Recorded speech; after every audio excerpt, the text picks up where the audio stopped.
हरिः ॐ आनन्दम्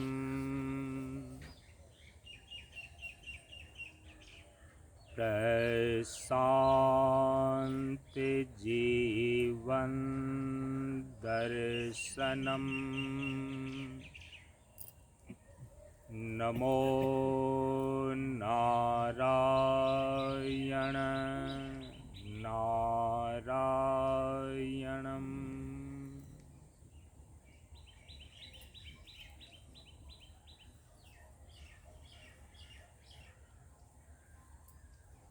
सनातन धर्म के वैदिक परंपरा के अंतर्गत गुरु और शिष्य के बीच एवं वक्ता और श्रोता के बीच ज्ञान का आदान प्रदान होने के लिए प्रयुक्त वैदिक मंत्रों का पहले उच्चारण कर लें। ओम सहनाववतु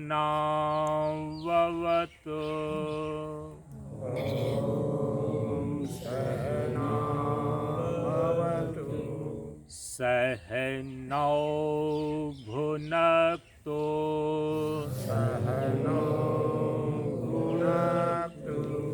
सह वीर्यं करवावहै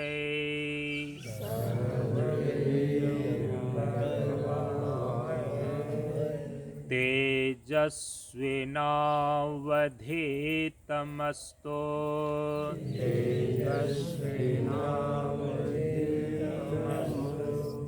मा विद्विषावहै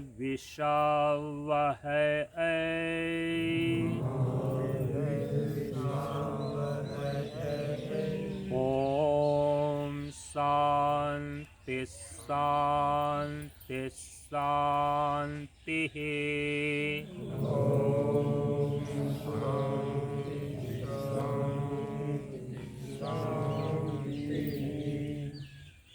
असतो मा सद्गमय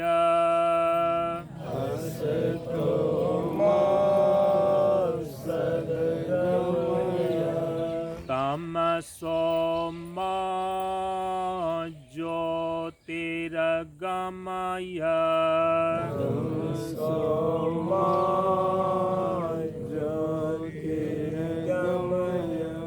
मृत्योर्मा अमृतं गमय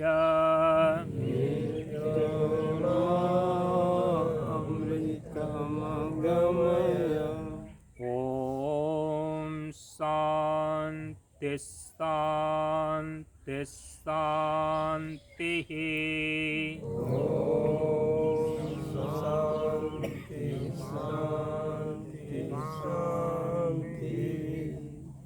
सभी लोग थोड़ी देर के लिए मौन एवं शांत रहें।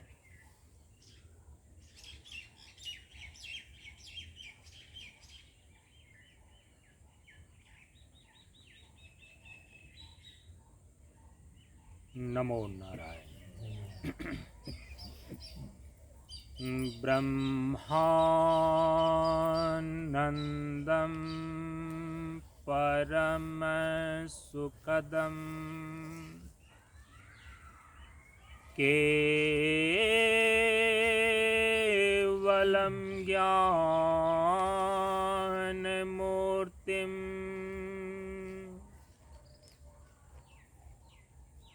द्वन्द्वातीतं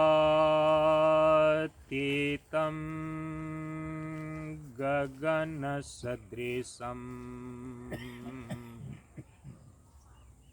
तत्त्वमस्यादिलक्ष्यम्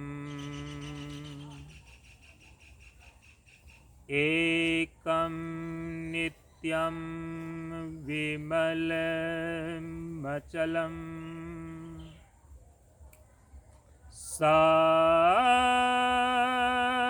सर्वधि साक्षीभूतम्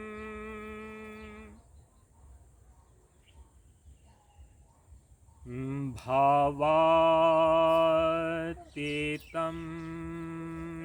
त्रिगुणरहितं सद्गुरुं तं नमामि।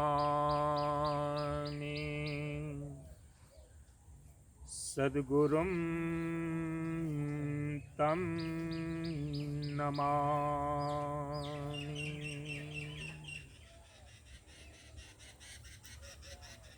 श्री गुरु चरण स्पर्श अनुभूति।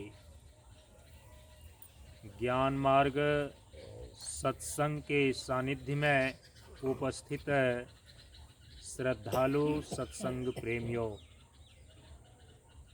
ज्ञान बढ़े गुणवान के संगत, ध्यान बढ़े तपस्वी संग किन्हाओ, बुद्धि विवेक विचार बढ़े संत सन्यासी सो सज्जन तिन्हाओ। इसलिए ज्ञानी बेधय ज्ञान से, व्याधा बेधय तीर, सद्गुरु बेधय शब्द से, भींगे सकल शरीर। प्रेमियों, हम सभी लोग प्रशांत योगाश्रम गोआसा मंच पर ज्ञान मार्ग सत्संग मंच के 27वें ग्रीष्मकालीन वार्षिकोत्सव के अवसर पर 9 मार्च से 15 मार्च सन 2025 ईस्वी तक आयोजित 7 दिवसीय ज्ञान यज्ञ सत्संग कार्यक्रम के आज 6ठे दिन के सत्संग में उपस्थित हैं। इस बार इस ग्रीष्मकालीन वार्षिकोत्सव सत्संग सत्र में हम सभी लोग सत्संग की त्रिवेणी पर विचार कर रहे हैं। जो लोग निरंतर प्रवचन में भाग लेते रहे, उन्होंने सत्संग की त्रिवेणी के संबंध में विधिवत विचार का श्रवण किया। आप सभी लोगों ने यह सुना कि सत्संग का सामान्य अर्थ है सत्य का संग करना। व्यवहारिक धरातल पर जो व्यवहारिक सत्य है, तो व्यवहारिक सत्य का अभिप्राय है कि प्रकृति के जो उत्कृष्ट गुण सत्व गुण है, तो उस सत्व गुण को, सात्विकता को सत्य कहा गया है। सत्य माने सत्व गुण। व्यवहारिक धरातल पर सत्य का अर्थ होता है सत्व गुण अथवा सात्विकता। लेकिन पारमार्थिक धरातल पर सत्य का अर्थ होता है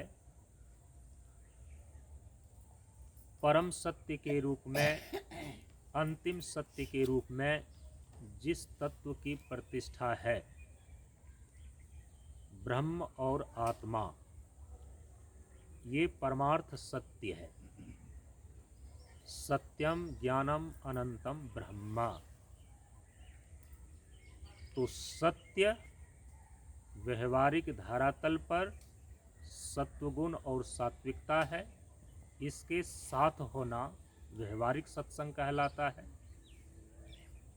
जो परमार्थ सत्य के रूप में ब्रह्म और आत्मा की प्रतिष्ठा है, इस ब्रह्मात्म तत्व का अनुभव और अनुभूति करना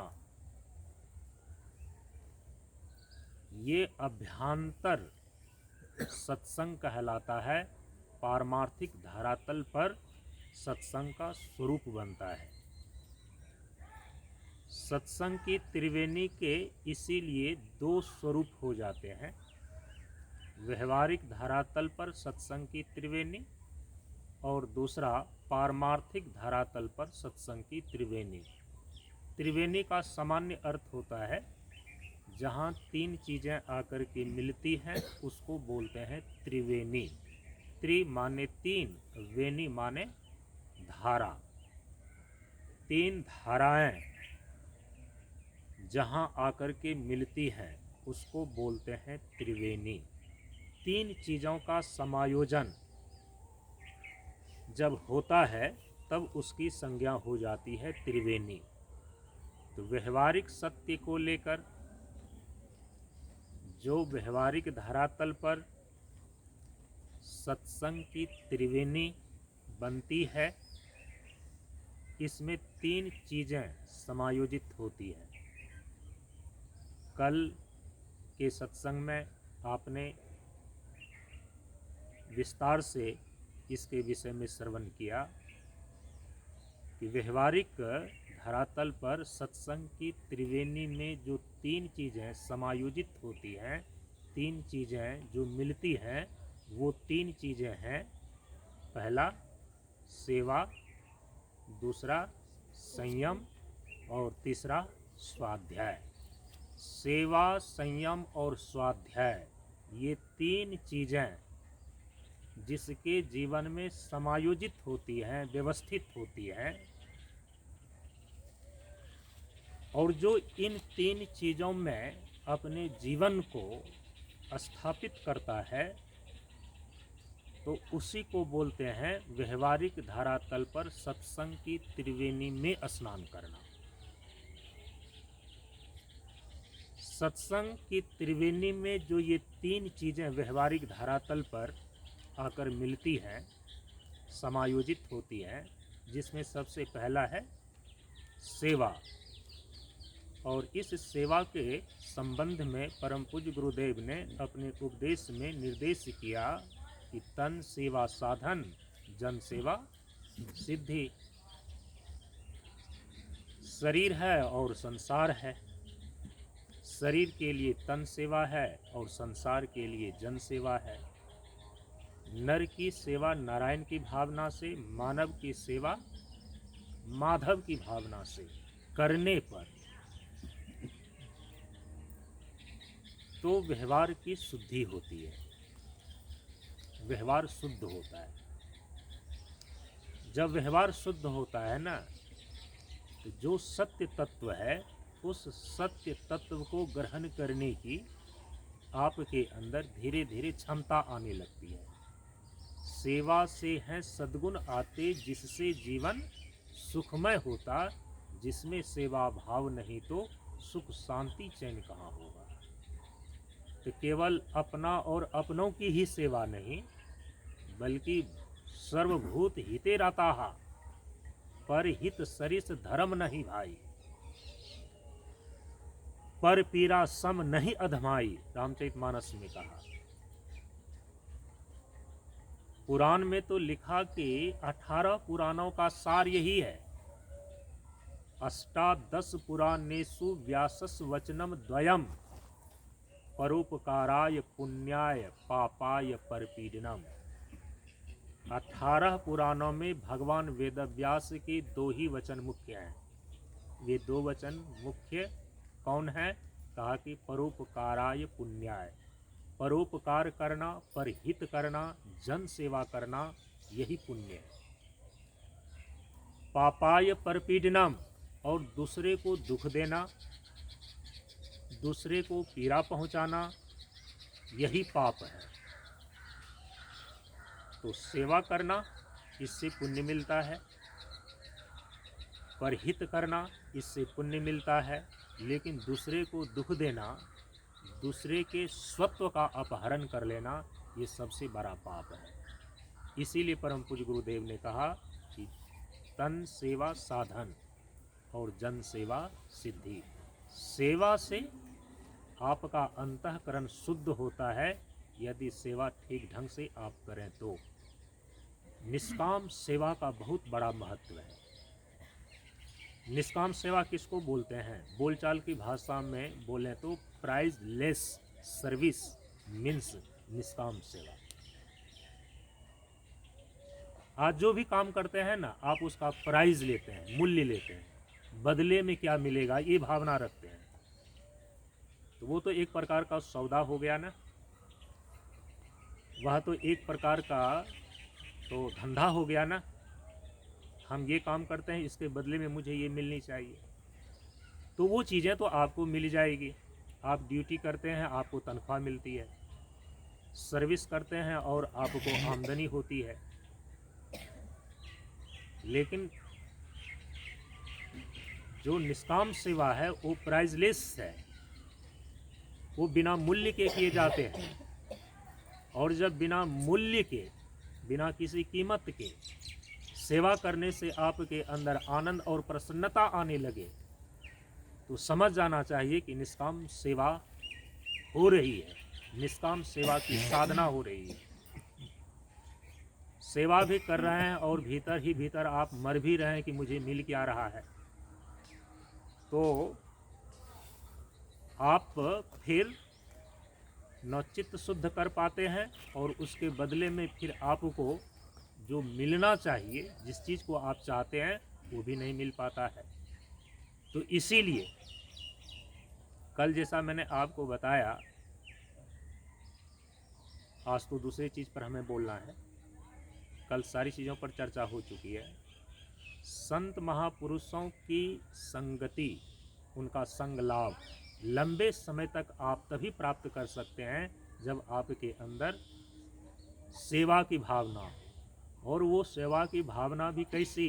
निष्काम सेवा की भावना, प्राइजलेस सर्विस। इसीलिए भगवान श्री राम ने माता सबरी को नवधा भक्ति के अंदर स्पष्ट रूप से समझा दिया।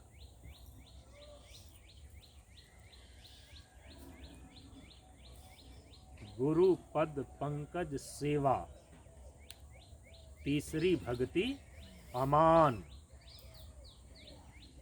ये पंक्ति समझ में आ रही है आपको? नवधा भक्ति के अंदर ये तीसरी भक्ति मानी गई। गुरु पद पंकज सेवा, तीसरी भक्ति अमान। अमान का अर्थ होता है अभिमान रहित होकर करना। उसी को बोलचाल की भाषा में बोलते हैं प्राइज लेस, बिना कीमत का। संसार के किसी वस्तु की कामना पूर्ति के ख्याल से सेवा न हो, निष्काम भाव से यदि सेवा हो तो उसका बहुत बड़ा फल है। और वो फल क्या है? चित्त शुद्धि। चित्त शुद्धि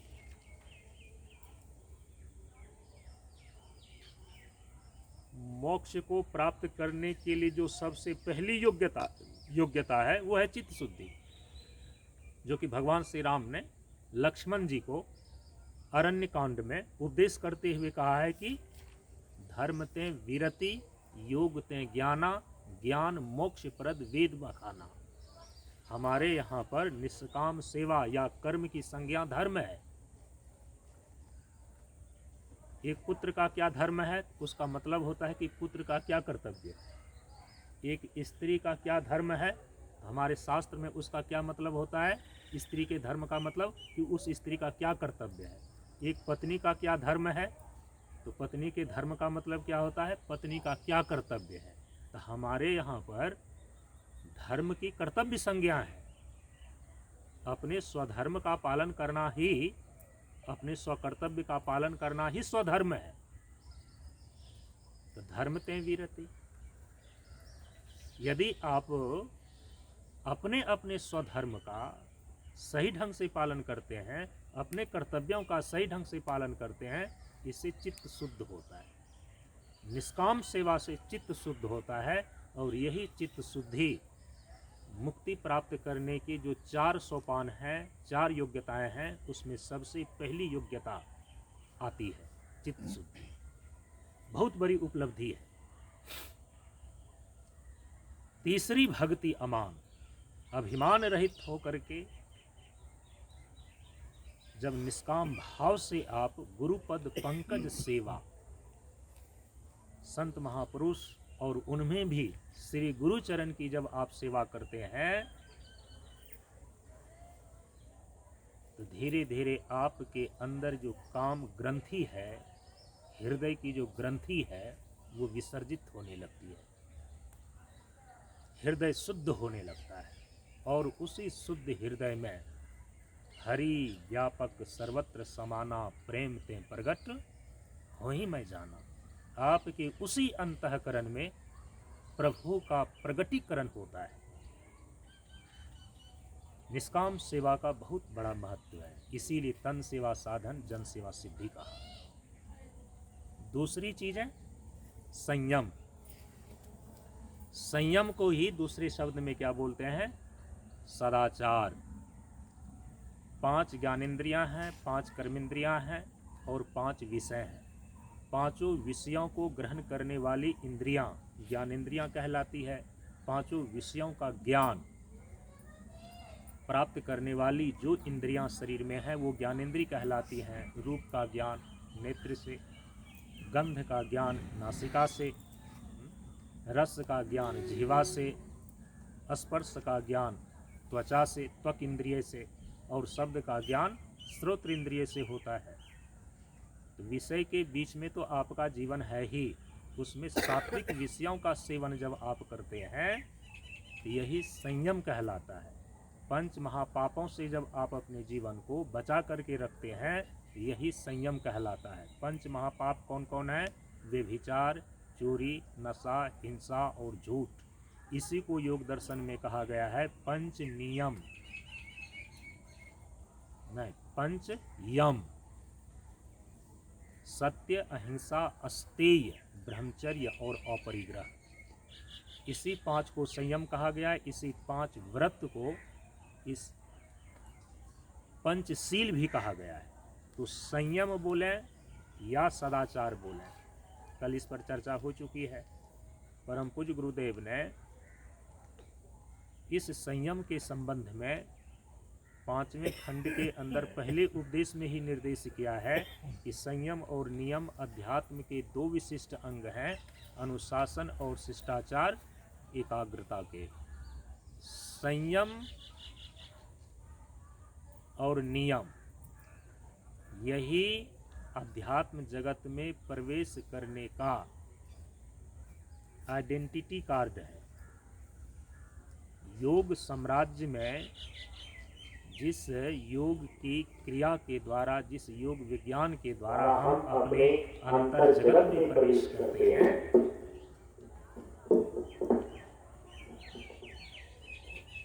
तो उस अंतर जगत में प्रवेश करने के लिए जो सबसे पहली चीज है वो है संयम। संयम को ही हम बोलते हैं दूसरे शब्दों में सदाचार। तो सदाचार के 5 अंग हो जाते हैं। खान पान में सात्विकता, रहन सहन में स्वच्छता, आचार विचार में शुद्धता, चाल चलन में सभ्यता और बोल चाल में सत्यता एवं मधुरता। ये परम पूज्य गुरुदेव के द्वारा बताए गए सदाचार के 5 अंग हैं, 5 तत्वों के आधार पर। खान पान में सात्विकता पृथ्वी तत्व से संबंधित है। रहन सहन में स्वच्छता ये जल तत्व से संबंधित है, ये दूसरा अंग। तीसरा अंग आचार विचार में शुद्धता, ये अग्नि तत्व से संबंधित है। चाल चलन में सभ्यता, ये वायु तत्व से संबंधित है क्योंकि वायु में ही गति है, चलन है। और आकाश तत्व की तन्मात्रा शब्द है, इस वाक्य के द्वारा शब्द का ही विन्यास होता है, इसीलिए बोल चाल में सत्यता और मधुरता ये सदाचार का अंतिम 5वां अंग है। यही 5 प्रकार के व्रत, यही 5 प्रकार के संयम आपको अपने भीतर अंतर जगत में प्रवेश करने का मार्ग देता है। इसी को बोलते हैं सात्विक विषयों का सेवन करना।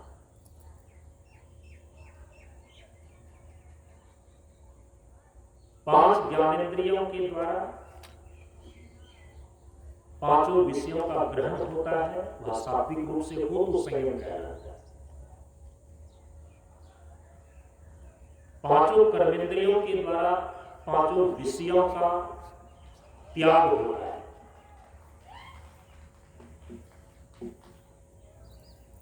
बेकार वर्ज्य पदार्थों को, अवांछनीय चीजों को छोड़ना, उसका त्याग कर देना। जैसे भोजन खाते हैं मुख के द्वारा, उनके साथ सर्वस्व को ग्रहण करके और फिर अवशिष्ट पदार्थ को पखाना के रूप में उसका त्याग कर देते हैं। तो कुछ इंद्रियां हैं जो विषयों को ग्रहण करने का कार्य करती हैं, जैसे 5 ज्ञानेंद्रियां।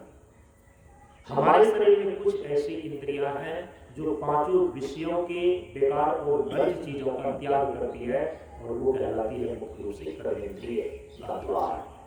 तो ज्ञानेंद्रियों का जो द्वार है पांचों विषयों को ग्रहण करने वाला द्वार है, और कर्मेंद्रियों का जो द्वार है वो पांचों विषयों के वर्ज्य पदार्थ का त्याग करने वाला द्वार है। ये इन दोनों को मिलाकर के ही यहाँ पर संयम और नियम ऐसा निर्देश किया गया है। तो व्यवहारिक सत्संग त्रिवेणी की ये दूसरी चीज है। सदाचार के संबंध में परम पूज्य गुरुदेव ने अपने उपदेश में निर्देश किया 2 जगह पर कि नशीले पदार्थ, अश्लील शब्द और कदाचार की जगह हितकर पदार्थ, शुभकर शब्द और सदाचार आवश्यक। संयम को ही हम सदाचार बोलते हैं, और सदाचार की जो साधना करता है मानव की अपने जीवन में व्यवहारिक सत्य को प्रतिष्ठित कर रहा है। ये मामूली चीज नहीं है। आप क्या समझते हैं कि सदाचारी हुए बिना कोई सत्य आत्मा का, सत्य ब्रह्म का साक्षात्कार कर लेगा? जो व्यवहारिक सत्य को अपने जीवन में प्रतिष्ठित ही नहीं कर पाएगा, वो परमार्थ सत्य को अपने आप में कैसे अनुभव और अनुभूति कर सकता है? जो व्यवहारिक सत्य में अपने जीवन को प्रतिष्ठित करता है वही धीरे धीरे परमार्थ सत्य के रूप में जो ब्रह्म और आत्मा है उनके यथार्थ स्वरूप का साक्षात्कार करने में वो सक्षम होता है। इसीलिए परम गुरुदेव अंत में कहते हैं, यदि पहले कहते हैं कि सदाचार आवश्यक है, अब यदि सदाचार की साधना आप करते हैं तो सदाचार का पालन करते करते, सात्विक विषयों का सेवन करते करते, संयम और नियम का पालन करते करते, इससे होगा क्या? अंतर जगत में प्रवेश होगा। केवल बाह्य विषय का ग्रहण नहीं होगा तो उसका त्याग पूर्वक विषय से विविक्त होने की योग्यता भी आएगी। कल जैसा मैंने आपको कहा, धर्म पूर्वक विषय का सेवन करने से विषय के त्याग करने की भी क्षमता धीरे धीरे आने लगती है। इससे फिर क्या होगा? विषय विविध होकर जो आत्म स्थिति है वो आत्म स्थिति में आने की धीरे धीरे क्षमता बनने लगेगी आपको। इसीलिए परम पूज्य गुरुदेव अंत में अब कहते हैं कि सदाचार ब्रह्म रूप है, सदाचार आवश्यक है। ये कहने के बाद अब उस सदाचार की साधना के द्वारा अंत में होगा क्या? कहा कि सदाचार ब्रह्म रूप है, अर्थात वो अपने परमार्थ स्वरूप ब्रह्म का अनुभव और अनुभूति करने लगता है। परमार्थ सत्य के रूप में तो ब्रह्म और आत्मा की प्रतिष्ठा, अब व्यवहारिक सत्य के रूप में आपके जीवन में सदाचार है। तो जो व्यवहारिक सत्य की साधना करता है अर्थात सदाचार का पालन करता है, संयम नियम के साथ चलता है, वही एक दिन धीरे धीरे जो परमार्थ सत्य के रूप में ब्रह्म और आत्मा की प्रतिष्ठा है, इस जीव का पारमार्थिक स्वरूप उसका अनुभव और अनुभूति करने लगता है। तो सदाचार ब्रह्म रूप है। जो तीसरी चीज है व्यवहारिक सत्संग की त्रिवेणी की तीसरी चीज स्वाध्याय। स्वाध्याय का अर्थ होता है स्वयं का अध्ययन करना। मैं कौन हूं, मैं क्या हूं, कहां से आया हूं, शरीर छूटने के बाद मैं कहां जाऊंगा? ये मैं नाम की जो चीज है क्या केवल शरीर है? क्या मैं नाम की जो चीज है केवल ये राम, श्याम, घनश्याम इत्यादि मात्र है? या मैं नाम की कोई चीज जिन्होंने शरीर को धारण करके रखा है, नाम और रूप को धारण करके रखा है, यथार्थ में मैं कोई और तत्व है? इसका अनुसंधान करना स्वाध्याय कहलाता है। तो परम पूज्य गुरुदेव ने कहा इस संबंध में कि स्वाध्याय साधना है और चरित्र सिद्धि, ज्ञान मार्ग पर चलने के लिए जो द्वार है ना वो है स्वाध्याय। और स्वाध्याय का सामान्य अर्थ परम पूज्य गुरुदेव ने यहां से आरंभ किया, कहा कि अपनी कमी को देखना स्वाध्याय कहलाता है। सब शास्त्रों का अध्ययन करना तो स्वाध्याय है ही, वेद की अपनी शाखाओं का अध्ययन करना स्वाध्याय कहलाता ही है। लेकिन अपनी कमी को देखना ये स्वाध्याय का प्रारंभ है। और अपनी कमी अपने से आदमी को थोड़ी दिखाई देता है। इसीलिए तो सत्संग की पहली कक्षा निश्चित की गई कि संत महापुरुषों की संगति, वो आपको बताएंगे कि आपने क्या करनी है। असंत महापुरुषों के पास ज्यादा दिन तक आप तभी उनके संग का लाभ ले सकते हैं यदि आपके अंदर सेवा की भावना हो। वहीं से संयम और सदाचार का पालन करने की क्षमता भी आती है सत्संगति से, संत महापुरुषों के सानिध्य से बल और वेग आता है वहां से। वहीं से स्वाध्याय की भी क्षमता आती है। अपने से क्या स्वाध्याय करेंगे? यदि सब शास्त्रों का अध्ययन करना स्वाध्याय है तो स्वतंत्र ढंग से शास्त्रों का अध्ययन करके आप शास्त्र को कितना समझ पाएंगे। इसलिए हम शास्त्र का अध्ययन भी गुरु के ही सानिध्य में करते हैं, संत महापुरुषों के सानिध्य में करते हैं, आचार्य के सानिध्य में करते हैं। तभी उस स्वाध्याय करने से शास्त्र का मर्म हमारी समझ में आता है, शास्त्र का रहस्य हमारी समझ में आता है। अन्यथा तो बिना गुरु का मर्म न जाने लागे हाथ असार कितनक भोग बह गए करके ले विचार। शास्त्र को ऐसा बीहर जंगल अरण्य माना गया है ना, बिना गुरु का कहा कि अधिकांश शास्त्र पढ़ने वाला व्यक्ति भटक जाता है। गीता में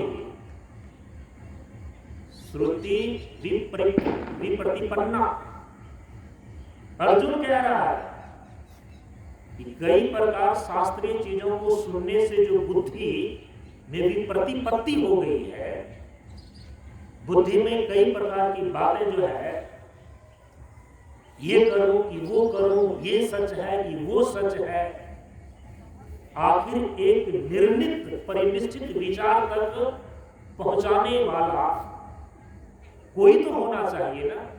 वो तो गुरु है, वो तो आचार्य है। शास्त्र से आप थोड़े पूछ सकते हैं। यदि आपके अंदर कोई नवीन जिज्ञासा जन्म लेती है तो हाँ, कोई भी ऐसी जिज्ञासाएं नहीं है कि जिनका उत्तर शास्त्रों में नहीं है। लेकिन क्या सभी शास्त्र आप अपने इतने अल्प आयु में पढ़ सकते हैं? क्या एक दिन में एक शास्त्र को भी यदि पूरे तरीके से पढ़ लेने की क्षमता बना ली जाए तो 100 वर्ष आदमी यदि जिंदा रहता है तो 365 दिन के एक वर्ष, 100 वर्ष में 36,500 दिन हुए। 100 वर्ष यदि आदमी जीवित रहता है तो कुल कितने दिन जीवित रहेंगे? 100 वर्ष को यदि दिन में कन्वर्ट करेंगे तो 36,500 दिन होंगे। तो क्या 36,500 ही शास्त्र है? एक 1.5 लाख ग्रंथ तो केवल इलाहाबाद यूनिवर्सिटी में रखी हुई है, परम पूज्य गुरुदेव ने बताया। तो एक आदमी यदि एक दिन में एक पूरे ग्रंथ को पढ़ जाए तो फिर भी 36,500 ग्रंथ पढ़ पाएगा। और एक लाइब्रेरी में 1.5 लाख ग्रंथ रखे हुए। इसीलिए परम पूज्य गुरुदेव ने कहा कि सारों में सार जान ले, बस हो गया भजन। संतों के साथ रहकर शब्दों को लाख मत कर, शब्दों का मंथन कीजिए, संत के साथ में रह करके तत्व का चिंतन कीजिए। सत्संग में भी विचार का मंथन ही चलता है, तब तत्व रूपी मक्खन सामने आता है। जब तक विचार का मंथन नहीं होगा, शब्द का मंथन नहीं होगा, तब तक सार रूप में जो तत्व है वो सामने नहीं आता है, उसका दर्शन ही नहीं हो पाएगा, वो अकेले नहीं कर पाएंगे आप। तो स्वाध्याय में अपनी कमी देखना हो, वो भी आचार्य ही बताएंगे, गुरु ही बताएंगे। शास्त्र का अध्ययन करना हो, वो भी स्वतंत्र नहीं हो सकता है। गुरु और आचार्य के सानिध्य में ही शास्त्र के मर्म को आप समझ सकते हैं। और स्वाध्याय का जो अंत में अर्थ होता है स्वजोर अध्याय, स्व माने स्वरूप, और अध्ययन का अर्थ होता है स्वरूप के अनुरूप अनुभव और अनुभूति करना। वो भी आपको अपने आप नहीं होगा। स्वरूप के अनुरूप अनुभव और अनुभूति करने की क्षमता अपने आप तो आती नहीं है। आपका वास्तविक स्वरूप है क्या, कैसा है, कौन है? आप ब्रह्म हैं कि आप आत्मा हैं कि आप जीव हैं कि आप ईश्वर हैं कि केवल फकत एक आदमी मात्र है? आपको अपने सच्चे स्वरूप के विषय में आपको जानकारी मिलेगी कहां से? गुरु के बिना शास्त्र तो मौन है, वे तो अपने राज को और रहस्य को खोलेंगे नहीं। इसीलिए कहा बिनु गुरु भाव निधि तरई न कोई, ज्यों बिरंची शंकर सा। शास्त्र भी अपने रहस्य को प्रकट करता है उसी के सामने जो आचार्यवान, जो गुरु के सानिध्य में उनके मुख से शास्त्र का उपदेश का श्रवण करता है। तब धीरे धीरे उसमें जो तत्व है, आपका जो वास्तविक स्वरूप है, जब उसका परोक्ष ज्ञान होता है, नहीं मेरा वास्तविक स्वरूप जो आत्मा है, वो आत्मा तो सत्य है, वो आत्मा चित्त है, वो आत्मा आनंद है, वो आत्मा विभु है, वो आत्मा यहां तक कि अद्वितीय ब्रह्म के रूप में है। ये कहीं और से आपको प्राप्त नहीं होगा, कहीं और से पता नहीं चलेगा। यह केवल सच्चे और संत सद्गुरु के सानिध्य में है। उनके उपदेश के माध्यम से आपके अंदर ये परोक्ष ज्ञान आता है, ये आपकी निष्ठा बनती है। परोक्ष ज्ञान होने के बाद अंत में आता है अपरोक्ष ज्ञान। जैसा मेरा वास्तविक स्वरूप है, इस जीव का जो वास्तविक और पारमार्थिक स्वरूप और द्वितीय ब्रह्म है, सत्य चित्त आनंद विभु और द्वितीय ब्रह्म है, वही मैं हूं। इस अनुभूति में स्थिर हो जाना, ये अपरोक्षानुभूति कहलाता है। यदि स्वाध्याय का अंतिम स्वरूप अपरोक्षानुभूति है, स्वरूप के अनुरूप अनुभव और अनुभूति करना स्वाध्याय का अंतिम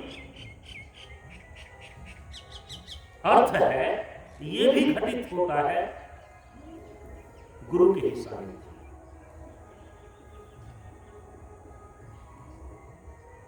स्वाध्याय के संबंध में इसीलिए परम पूज्य गुरुदेव ने कहा कि स्वाध्याय साधना है,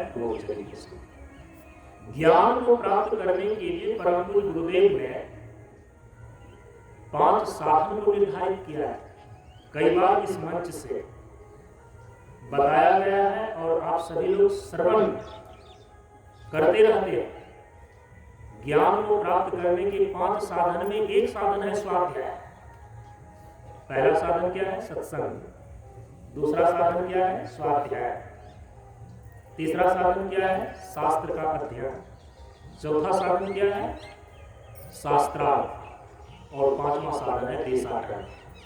ये 5 साधन ज्ञान को प्राप्त करने के लिए परम पूज्य गुरुदेव ने निर्धारित किए।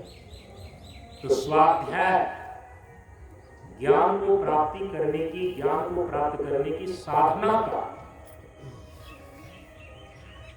एक अंग है। तो व्यवहारिक सत्संग की त्रिवेणी में जो ये 3 चीजें आती हैं, सेवा, संयम अर्थात सदाचार और स्वाध्याय, जब इस तीनों को आप अपने जीवन में प्रतिष्ठित करते हैं ना, तब कहलाता है कि व्यवहारिक धरातल पर सत्संग की त्रिवेणी में आप स्नान कर रहे हैं। और जो सत्संग की त्रिवेणी में स्नान करता है, सत्संग के आरंभ में ही बतला करके आए हैं कि हमारे शास्त्रों में सत्संग की बहुत बड़ी महिमा गाई गई है, बहुत बड़े बड़े लाभ बतलाए गए, तब वो सत्संग का लाभ आपको प्राप्त होता है। सत्संग के नाम पर और कुछ भी आप करते चले जा रहे हैं, तो फिर सत्संग का जो लाभ हमारे शास्त्रों में बताया गया है वो फिर आपको नहीं प्राप्त हो सकेगा। सत्संग की त्रिवेणी में स्नान करने के लिए व्यवहारिक धरातल पर सत्संग की त्रिवेणी में जो ये तीन चीजें समायोजित हो रही है, पहली वो आपके जीवन में प्रतिष्ठित होना चाहिए।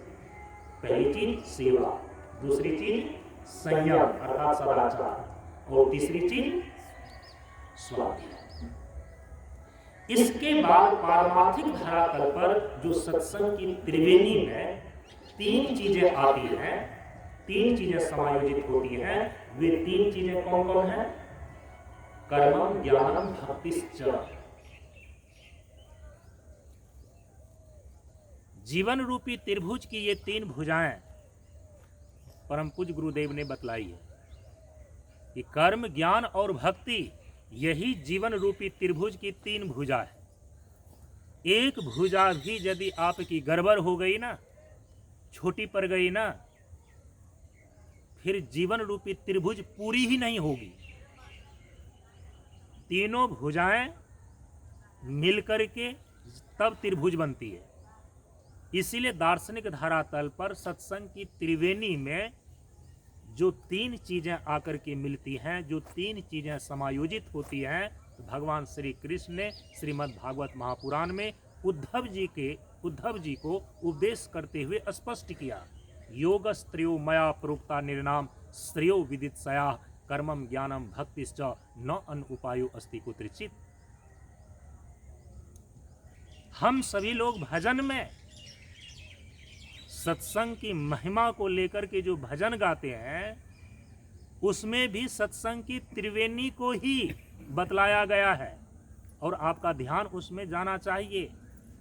सत्संग में संत वचन रूपी सद्ज्ञान की गंगा बहती है। अब सोचिए, सत्संग की त्रिवेणी की पहली धारा क्या है? सद्ज्ञान की गंगा। सत्संग में संत वचन रूपी सद्ज्ञान की गंगा बहती है। तो जो ज्ञान की गंगा है ना, और उस ज्ञान में भी सद्ज्ञान, और सद्ज्ञान का मतलब होता है सत्य का ज्ञान। क्या है सत्य? क्या ये शरीर और संसार सत्य है? इसका विचार होता है सत्संग में, इसका निर्णय होता है सत्संग में। हमारे महापुरुष, हमारे गुरुजन बतलाते हैं कि सत्य क्या है। व्यवहारिक सत्य से लेकर के पारमार्थिक सत्य तक आपके जीवन की यात्रा कराते हैं। ये सत्संग के माध्यम से होता है। जो जीवन को बरकरार रखे उसे सत्य कहते हैं। सत्यम ज्ञानम अनंतम ब्रह्म। शून्य बराबर सत्य है, निराकार में आप, यह है सत्य का स्वरूप। तो सत्संग में संत वचन रूपी सद्ज्ञान की गंगा बहती है। तो सत्संग की त्रिवेणी में जो पहली धारा है वो है सद्ज्ञान। मुक्ति का मार्ग भक्ति है, जो युक्ति बिना नहीं होती है। युक्ति से भक्ति यदि न किया तो भव से त्राण कहां होगा। सत्संग की त्रिवेणी में जो दूसरी धारा है वो है भक्ति की धारा। मुक्ति का मार्ग भक्ति है, जो युक्ति बिना नहीं होती है। तो भक्ति की धारा सत्संग की त्रिवेणी की ये दूसरी धारा है, दूसरी चीज है।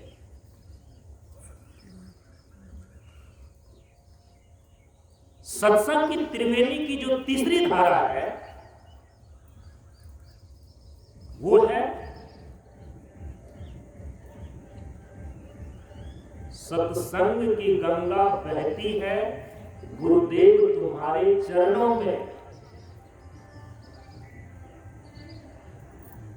फल मिलता है शुभ कर्मों का, फल मिलता है सत्कर्मों का गुरुदेव तुम्हारे चरणों में। जो शुभ कर्म की धारा है, जो सत्कर्म की धारा है, यही सत्संग की त्रिवेणी की तीसरी धारा है। इसी को गोस्वामी तुलसीदास जी महाराज ने अपने रामचरितमानस में अपने तरीके से प्रतिपादित किया कि राम भक्ति जहाँ सुरसरी धारा, सरसई ब्रह्म विचार प्रचारा, कर्म विधि निषेधमय कलिमल हरणी, कर्म कथा रवि नंदनी बरणी। ये तीन प्रकार की धारा है, ज्ञान की धारा, भक्ति की धारा और सत्कर्म की धारा। दार्शनिक धरातल पर सत्संग की त्रिवेणी में ये तीन चीजें आकर के मिलती है। दार्शनिक धरातल पर सत्संग की त्रिवेणी का यही स्वरूप है। सद्ज्ञान की धारा,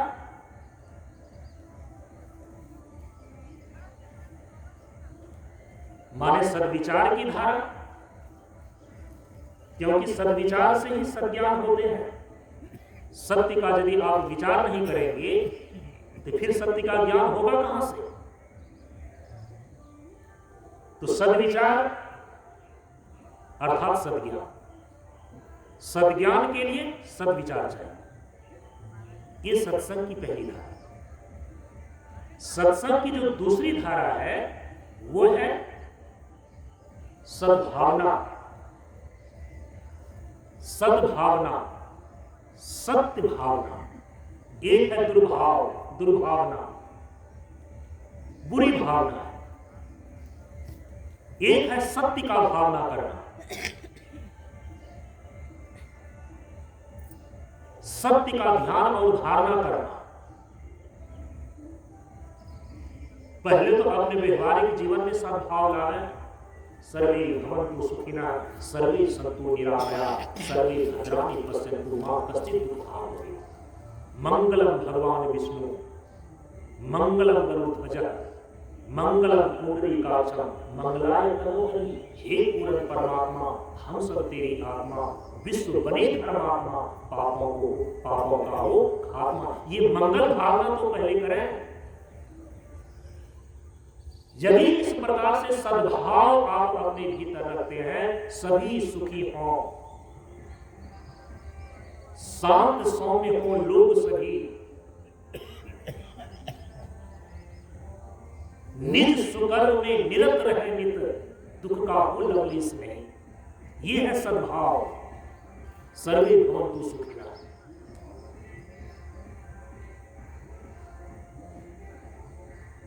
अब हमेशा 24 घंटे में यदि आप बुरे भावना में ही जीते हैं, दुर्भावना ही अपने भीतर रखते हैं कि यदि मैं सुखी नहीं हूं तो दूसरा व्यक्ति कैसे चैन की सांस ले सकता है।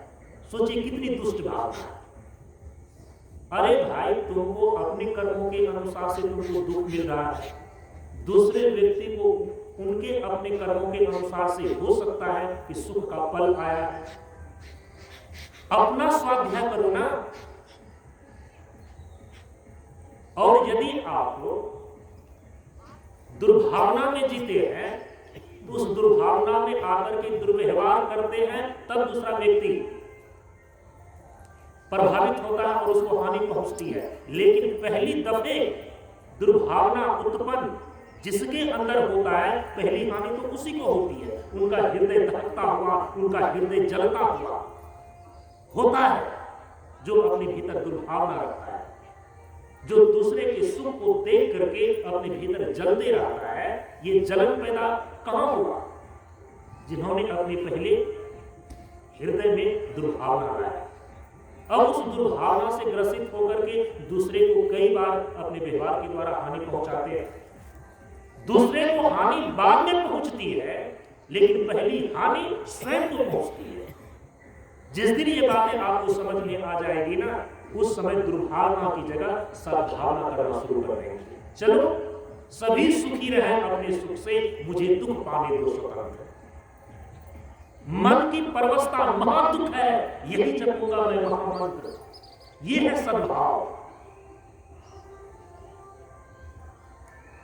ये सद्भाव व्यवहार के धरातल पर लाते लाते लाते लाते जब भाव की शुद्धि होने लगेगी ना, शुद्ध भाव की स्थिति में ही भाव की शून्यता घटित होती है, और भाव की शून्यता में ही जो सत्य वस्तु है, जो सत्य तत्व है, जो परमार्थ सत्य है, उसकी धारणा को ध्यान हो पाती है। आपका हिरण्यमय कोश, आपका हृदय इतना कृपणता से, इतना कंजूसी से, इतनी स्वार्थपना से भरा हुआ और सिकुड़ा हुआ है कि आपके हृदय में दूसरे के लिए जगह ही नहीं है। तो फिर कहते हैं कि भर लो। नव कहता है इतना फैलो, ढक लो पूरा तो सारा संसार। ये कैसे हो सकेगा? एक व्यक्ति की ऐसी भावना होती है पूरे विश्व के विषय में, सर्वे भवन्तः सुखिनः की प्रार्थना करता है, और लेकिन एक ऐसा व्यक्ति क्षुद्र हृदय वाला होता है, वो अपने नजदीक में अपने भाई की प्रगति को भी नहीं सह पाता है। अब सोचिए ना, अपने सहोदर भाई की प्रगति को भी नहीं सह पाता है कि वो आगे कैसे बढ़ रहा है। एक ऐसा व्यक्ति है, उनके अंदर हृदय की इतनी उदारता और विशालता है, वो सर्वे भवन्तु सुखिनः की प्रार्थना करता है, वसुधैव कुटुम्बकम्। 3.5 हाथ का आदमी, लेकिन उसी के अंदर एक का हृदय इतना सद्भावपूर्ण और एक का हृदय इतना क्षुद्रता से भरा हुआ। यदि गोस्वामी जी कहते हैं कि प्रेम में प्रकट हो ही मैं जाना, हरि व्यापक सर्वत्र समाना, हरि व्यापक होने के कारण से तो सब जगह समान रूप से व्याप्त है, विद्यमान है। लेकिन जिसका क्षुद्र हृदय है, जो अपने सहोदर भाई की प्रगति को भी नहीं सह पा रहा है, उसके प्रति दुर्भावना रख रहा है, तो भगवान सर्वत्र होते हुए भी उनके हृदय में प्रकट हुआ क्या? जो अपने भाई से भी प्रेम नहीं कर सकता है, अपने परिवार से भी प्रेम नहीं कर सकता है, विश्व प्रेम की बात तो छोड़ दीजिए, दिव्य प्रेम की बात तो छोड़ दीजिए, समझ रहे हैं इस चीज को। लेकिन जिसके अंदर इसी 3.5 हाथ शरीर में, जिसके हृदय विशाल, इसी शरीर के भीतर जिनका हृदय इतना विशाल है, इतना सद्भाव से भरा हुआ है, वह सर्वे भवन्तु सुखिनः की प्रार्थना करता है। हे पूर्ण परमात्मा, विश्व बने धर्मात्मा, इतनी विश्व भावना, इतना विश्व प्रेम जिनके हृदय में लहर मार रहा है, अब उनके हृदय में भगवान प्रकट नहीं होएगा तो क्या क्षुद्र हृदय में भगवान प्रकट होंगे? प्रेम ते प्रकट हो ही नहीं जाए। उदार विशाल विचार हमारे रोम रोम को करे उजारे। हृदय की क्षुद्रता, दुर्बलता को छोड़िए, अपने हिरण्मय कोश रूपी छतरी को थोड़ा सा फैलने दीजिए। धरती कहती धैर्य न छोड़ो, सिर पर कितना ही भार, नभ कहता है इतना फैलो कि ढक लो तो सारा संसार। विश्व प्रेम से ही पूरे संसार को आप जीत सकते हैं, समझ रहे हैं इस चीज को? और ऐसे ही शुद्ध हृदय में, विशाल हृदय में, सद्भावपूर्ण हृदय में परमात्मा का दर्शन होता है। हमें याद आ रही है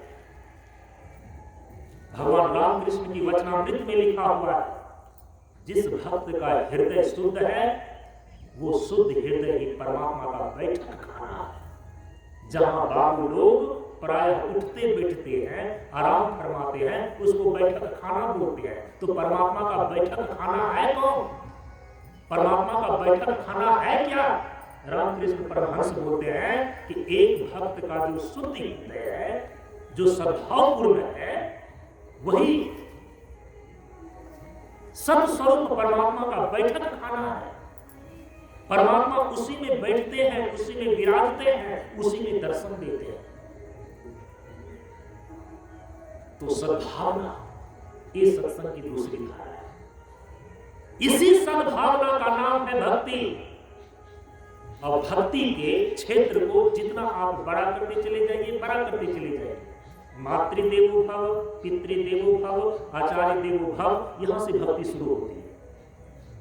माता भगवान है, पिता भगवान है, भगवत बुद्धि से उनकी सेवा करनी चाहिए।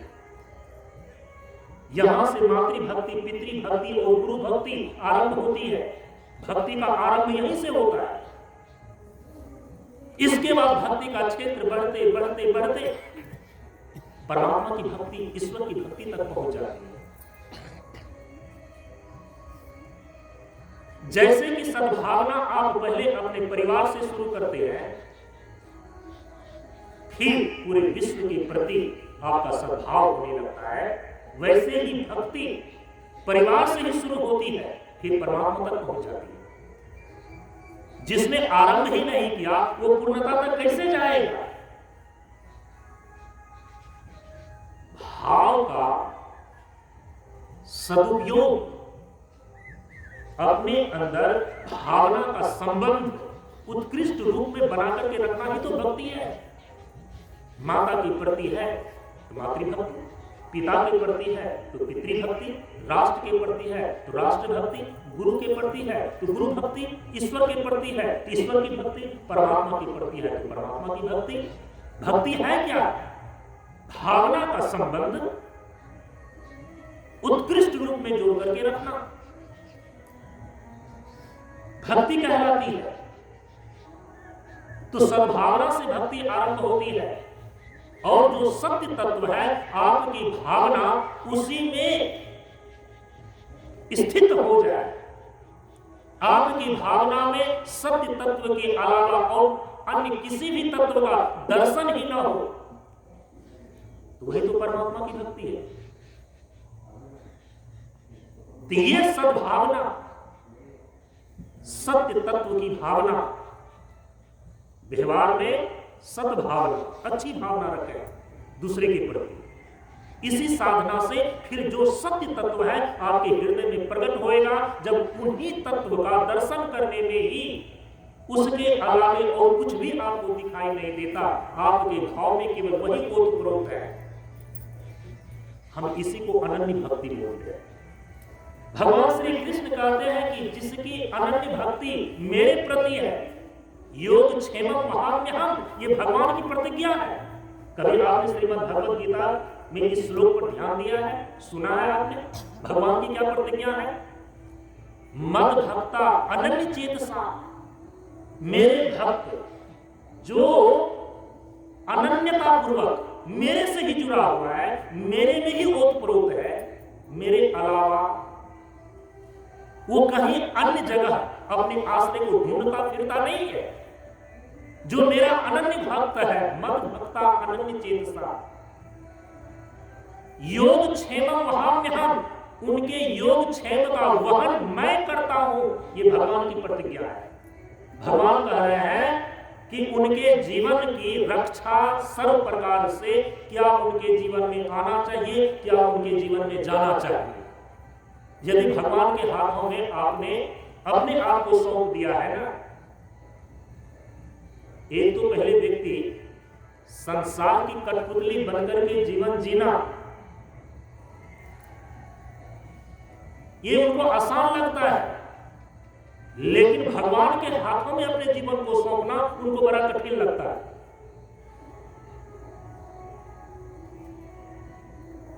जब तक एक पिता बच्चे का उंगली पकड़ा हुआ है ना,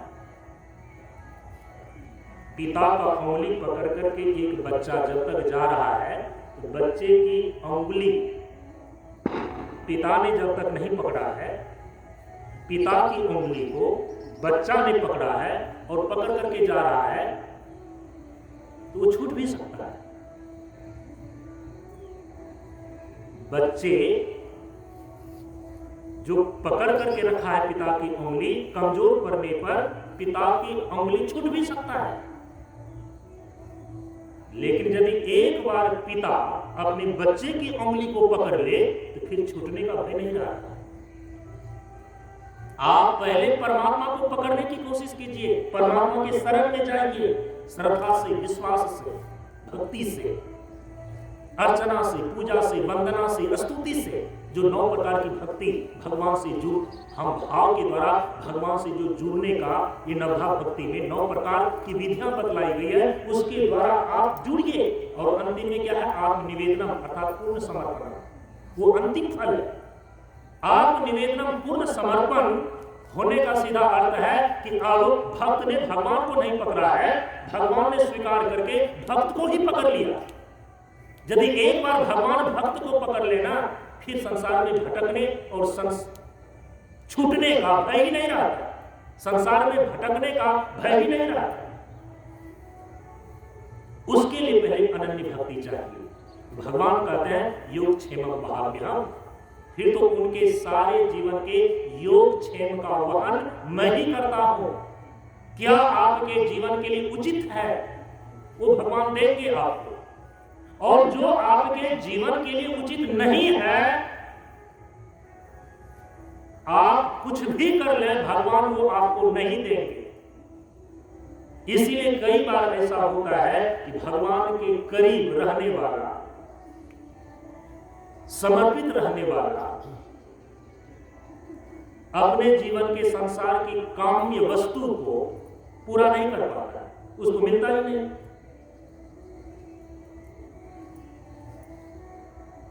स्वामी विवेकानंद पूर्व में नरेंद्र के नाम से जाने जाते थे। उनके घर की स्थिति ठीक नहीं थी। पिता की मृत्यु होने के बाद उनके घर में खाने के लिए भी लाले पड़ गए थे। रामकृष्ण परमहंस के पास जब अपने घर की दयनीय स्थिति को नरेंद्र ने रखा, तो रामकृष्ण परमहंस ने कहा कि जाओ मां से मांग लो कि मेरे घर की स्थिति बड़ी दयनीय है, कुछ सुविधा संपन्न कर दे। नरेंद्र गया मां के पास, काली मां के पास मांगने के लिए, और जानते हैं प्रार्थना में संसार की काम्य वस्तु निकल ही नहीं पाया। प्रार्थना में नरेंद्र कहता है कि हे मां मुझे ज्ञान दो, वैराग्य दो। वापस आता है नरेंद्र, रामकृष्ण परमहंस पूछते हैं क्या नरेंद्र तुमने अपने घर की दयनीय स्थिति को ठीक करने के लिए मां से कुछ मांगा? कहा कि मेरे मुख से निकल ही नहीं सका। कहा कि फिर से जाओ। फिर गया, दोबारा बार प्रार्थना में भी वो जिस चीज को मांगने के लिए गया, मां के सामने निकल ही नहीं पाया कि मेरे घर को सुविधा से संपन्न कर दो, धन से भर दो। नरेंद्र के मुख से दोबारा काली मां के सामने यही प्रार्थना में शब्द निकलता है कि मां, हे मां मुझे ज्ञान दो, मुझे वैराग्य दो। समझ रहे हैं? जिस दिन भगवान ही आपके अंगुल को पकड़ लेते हैं, नरेंद्र के अंगुल को मां ने पकड़ लिया, मां काली ने पकड़ लिया, क्योंकि नरेंद्र ने अपने जीवन को गुरु के श्री चरणों के माध्यम से परमात्मा को समर्पित हो गए थे। मुख से आवाज ही नहीं निकलती है, यदि मुख से हृदय से वो बातें उठती भी हो तो मुख में आकर के बदल जाती है कि ज्ञान दो और वैराग्य दो। समझ रहे हैं? इसीलिए योग क्षेम महाम्यहम का सीधा अर्थ ये होता है कि जिस दिन भगवान ने अपना लिया आपको, भगवान ने ही आपके हाथ को पकड़ लिया। आपने भगवान को नहीं पकड़ा, पहले आप भगवान को पकड़ते हैं। पकड़ते पकड़ते भक्ति की साधना चलते चलते आत्मनिवेदना, पूर्ण समर्पण, अनन्य भक्ति जिस दिन सिद्ध हो जाती है, उस दिन बातें पलट जाती हैं। अब पिता ही बच्चे के हाथ पकड़ लेते हैं, अंगुलियां पकड़ लेते हैं। परम पिता परमात्मा ही अपने भक्त का, अपने शिष्य का अंगुल पकड़ लेते हैं। अब छूटने का भय नहीं है। लेकिन अड़चन क्या है? अड़चन यह है कि जिस दिन परमात्मा आपका हाथ पकड़ लेंगे, जिस दिन परमात्मा के प्रति आपकी अनन्य भक्ति हो जाएगी, परमात्मा की प्रतिज्ञा है योग क्षेम महाम्यहम। श्रीधरी टीका को आप पढ़े गीता में, इस श्लोक का देखिए अर्थ उन्होंने किया गया। भगवान आदि शंकराचार्य के भाष्य के ऊपर है, देखिए इस श्लोक का वहां पर क्या अर्थ किया गया है। योग क्षेम महाम्यहम, जो अप्राप्त है उसकी प्राप्ति, जो प्राप्त है उसकी रक्षा। योग क्षेम महाम्यहम का ये सामान्य अर्थ होता है। योग क्षेम, योग माने अप्राप्त की प्राप्ति, क्षेम माने जो प्राप्त वस्तु है उसकी रक्षा। योगक्षेमं वहाम्यहम् मद भक्ता अनन्य चेतसा, जो अनन्य भक्त हो जाते हैं, जिसको भगवान ही खुद उसकी उंगली पकड़ लेते हैं। अड़चन वहां पर एक चीज क्या आ जाती है कि फिर आप संसार की कामना यदि करेंगे, इधर उधर की चीज चाहेंगे, वो आपको फलित नहीं होगा, वो आपको मिलेगा ही नहीं। आपके जीवन के उद्धार के लिए जो चीजें उचित है, केवल वही परमात्मा आपके लिए करेंगे, वही आपको देंगे। और जो आपके लिए उचित नहीं है, आप उसकी मांग भी करते रह जाएं, आर्त भक्त करेगा तो मिल जाएगा, अर्थार्थी भक्त करेगा तो मिल जाएगा, जिज्ञासु भक्त करेगा तो नहीं मिलेगा। ज्ञानी तो ज्ञानी ही है। जो जिज्ञासु अपने जीवन को समर्पित कर दिया है भगवान के हाथों में, इसीलिए देखिए ना, कई बार भक्त बनने की यात्रा में कई बार भक्त लोग अपने आप को थोड़ा सा बचा करके रखते हैं। एक चींटी गया चीनी का रस पीने के लिए, वो चींटी भी जो है ना अपने आप को बचा करके रखती है कि कहीं चीनी के सिरके में गिर जाएंगे तो फिर चीनी का रस नहीं ले पाएंगे। चीनी के सिरके में गिर करके चींटी तो चीनीमय ही हो जाती है, अपने जीवन का अस्तित्व ही वो खो देती है, चीनी स्वरूप ही हो जाती है यदि चीनी की सिरके में पूरा मिल जाए, पूरा गिर जाए। चींटी तो चीनी में मिलकर के चीनी स्वरूप हो गई, तो अलग से चीनी का रस नहीं ले पाती है, तो वो बचा करके थोड़ा सा रखती है अपने आप को कि किनारे किनारे बर्तन में चढ़ करके, जहां चीनी का सिरका है, चीनी का रस है, उसको चाटते रहती है, चाटते रहती है। उसी प्रकार से कुछ भक्त को इस प्रकार का लोभ होता है कि भगवान की भक्ति तो करें, भगवान की भक्ति करके हम जो जो चीज चाहते हैं वो भगवान पूरा करते रहे, लेकिन भगवान में पूरा अपने आप को डालेंगे, क्योंकि भगवान में जैसे ही आपने पूरा डाल दिया कि योगक्षेमं वहाम्यहम्, फिर भगवान की प्रतिज्ञा हो जाती है कि तुम्हारे जीवन का जैसे उद्धार होएगा मैं तो वही करूंगा। फिर तुम अलाय बलाय चीज को मांगोगे तो वो मैं तुमको नहीं दूंगा, क्योंकि तुमने अपने जीवन को पूरा का पूरा मेरे में डाल दिया, मेरे में सौंप दिया। ये भक्ति की उच्च अवस्थिति है। और जब उच्च अवस्थिति आ जाती है ना, तो उस समय भक्त की केवल एक ही प्रार्थना होती है, दोनों हाथ उठा करके यथा योग्यम तथा कुरु। मैं कुछ नहीं जानता, मेरे लिए जो यथोचित है, मेरे जीवन का उद्धार जैसे होना निश्चित है, आप केवल वही करें। पूर्व वासना के कारण से हमारा हृदय जो है कई प्रकार की अभिलाषाओं से, कई प्रकार के मनोरथ से जो दबा हुआ, छिपा हुआ कलमश है, दबा और छिपा हुआ राग है, हो सकता है कि वो उभर करके अन्य चीज भी मांग ले, लेकिन यथा योग्यम तथा कुरु। मैं आपसे हाथ जोड़ करके प्रार्थना करता हूं, मैं मांगूंगा सब कुछ। हो सकता है कि मैं गलत चीज भी मांग सकता हूं, संसार की चीज भी मांग सकता हूं, लेकिन हे परमात्मा यथा योग्यम तथा कुरु, मेरे लिए जो उचित है आप वही करना। इतना यदि आपका हृदय मजबूत है ना भक्ति में, तो फिर वो भक्ति मुक्तिदायी बन जाती है। भक्ति स्वतंत्र सकल गुण खानी, बिनु सत्संग पावहि न प्राणी। जब भक्त भक्ति में कहता है कि यथा योग्यम तथा कुरु, तो फिर उधर से भगवान की प्रतिज्ञा है योगक्षेमं वहाम्यहम्, तुम्हारे लिए जो उचित होगा मैं वही दूंगा, जो उचित नहीं होगा तुम मांगोगे भी तो मैं नहीं दूंगा। तो जो भक्ति की धारा है, भक्ति की भावना है, ये सत्संग की दूसरी धारा है। सत्संग का मतलब सत्य का संग हो, व्यवहारिक सत्य के साथ और अंत में परमार्थ सत्य के साथ। आरंभ होगा व्यवहारिक सत्य से, आपकी यात्रा आरंभ होगी और आपका गंतव्य है, आपको पहुंचना है परमार्थ सत्य ब्रह्म और आत्मा। तो सत्संग की त्रिवेणी में ये दूसरी धारा दार्शनिक धरातल पर आकर के मिल रही है, जिसको बोलते हैं भक्ति की धारा, सद्भावना की धारा। और जो तीसरी धारा है, फल मिलता है शुभ कर्मों का, वो है सत्कर्म की धारा। गुरुदेव तुम्हारे चरणों, शुभ कर्म की धारा।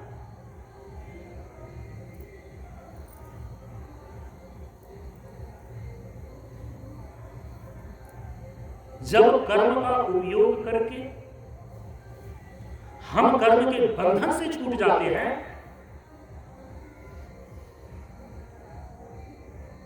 इस विज्ञान का नाम है कर्मयोग। याद रखिए, रात दिन गधे और बैल की तरह कर्मठ होकर के कर्म करते रहना कर्मयोग नहीं है। भगवान रमन महर्षि ने कहा कि कृत्रिम महोददाओ पतन कारणम फलम और शाश्वतम गति निरोधकम। भगवान श्री कृष्ण ने भी कहा कि कर्माणि अनुबंधिनी मनुष्य लोके। कई बार तो यह कर्म आपके लिए बंधन बन जाता है, मुक्ति का साधन बना नहीं पाते। जब हम कर्म को मुक्ति का साधन बना लेते हैं तो उसी विज्ञान का नाम है कर्मयोग। ये कर्मयोग परमात्मा दार्शनिक धारा तल पर जो सत्संग का स्वरूप निश्चित होता है, उसकी ये पहली धारा है। जब विचार का उपयोग करके आप विचार के बंधन से, कामना के बंधन से मुक्त हो जाते हैं, तब अज्ञान योग कहलाता है। ढेर प्रकार के रात दिन विचार करते रहना ये ज्ञान योग नहीं है। विचार तो ढेर सारे हो रहे हैं, इतना विचार हो रहा है, इतना विचार हो रहा है कि पल्ला दे रहा है। विचार विचार विचार विचार विचार का तांता लगा हुआ है। और कैसा विचार आ रहा है? देखिए थोड़ा सा, दुर्विचार, बेविचार, कदाचार। कैसा विचार आ रहा है? विचारों का तांता कैसा है आपके दिमाग में, आपकी बुद्धि में कैसे विचारों का तांता लगा हुआ है? सद्विचार है क्या? सत्यम शिवम सुंदरम का विचार चल रहा है आपकी बुद्धि में क्या? इसका तांता है क्या? यदि इसका तांता लगा हुआ तो आपके जीवन का उद्धार निश्चित है। उसी विचार के द्वारा आप ज्ञान योग में प्रवेश करेंगे। हम अपने विचारों का उपयोग करके जब निर्विचार हो जाते हैं ना, ये ज्ञान योग कहलाता है।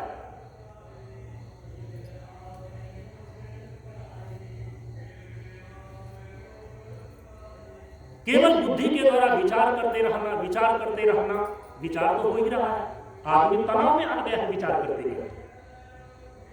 लेकिन निर्विचार होना, ये आपकी उपलब्धि है अपने भीतर का। और उसी निर्विचार की स्थिति में सत स्वरूप आत्मा के यथार्थ दर्शन होते हैं। जब तक विचारों का तांता लगा हुआ है, आप विचार के ही अधीन चल रहे हैं। खाली दिमाग शैतान का घर होता है, लेकिन यदि दिमागों में आपका विचार भरा हुआ है तो उसमें आप देखिए कि विचारों का चिंतन का सिलसिला कैसा है। सद्विचार चल रहे हैं कि दुर्विचार चल रहे हैं? संसार से संबंधित विचार चल रहे हैं कि या सत्य परमात्मा से संबंधित चिंतन चल रहा है? ये देखना पड़ता है ना। तो विचारों का उपयोग करके जब हम निर्विचार हो जाते हैं और उस निर्विचार स्थिति में जब सत्य परमात्मा का संग होता है, तब वो ज्ञान योग कहलाता है।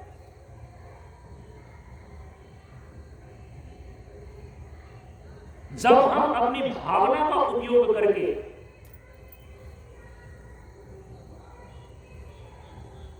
भाव से जो हमारा संसार का संबंध बना हुआ है, उस संबंध के बंधन से हम परे चले जाते हैं और परमात्मा से हमारा संबंध बन जाता है, तब हम उसको बोलते हैं भक्ति योग। तो कर्म योग, भक्ति योग और ज्ञान योग, यही तीनों दार्शनिक धरातल पर सत्संग की त्रिवेणी कहलाती है।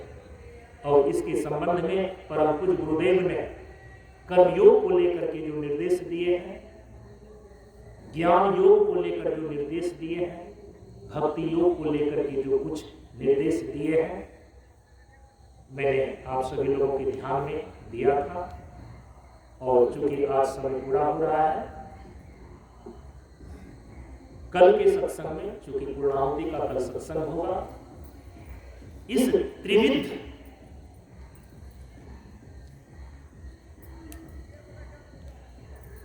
कर्मयोग, भक्ति योग और ज्ञान योग, जो दार्शनिक धरातल पर सत्संग की त्रिवेणी में ये तीनों चीजें समायोजित होती है।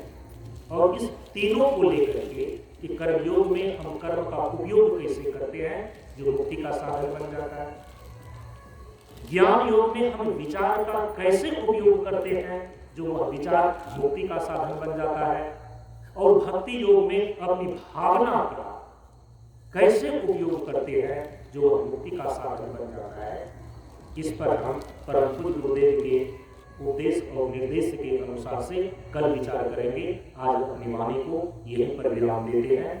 परम पूज्य गुरुदेव के श्री चरणों में नमन करते हुए आप सबों को एक साथ नमन।